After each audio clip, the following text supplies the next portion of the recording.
How does it work? Why do we become what we think about? Suppose a farmer has some land, and it's good, fertile land. Now the land gives the farmer a choice. He may plant in that land whatever he chooses. The land doesn't care.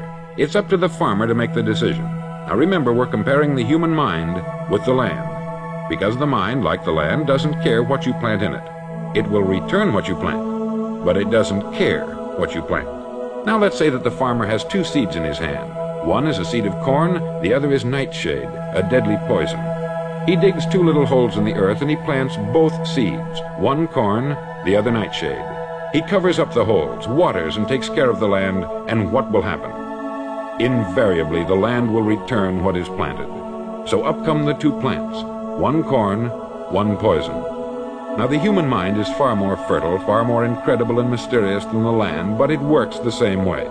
It doesn't care what we plant.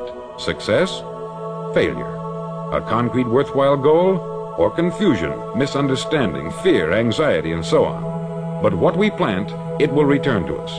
You see, the human mind is the last great unexplored continent on the earth. It contains riches beyond our wildest dreams. It will return anything we want to plant. Decide now, what is it you want? Plant your goal in your mind. It's the most important decision you ever make in your entire life.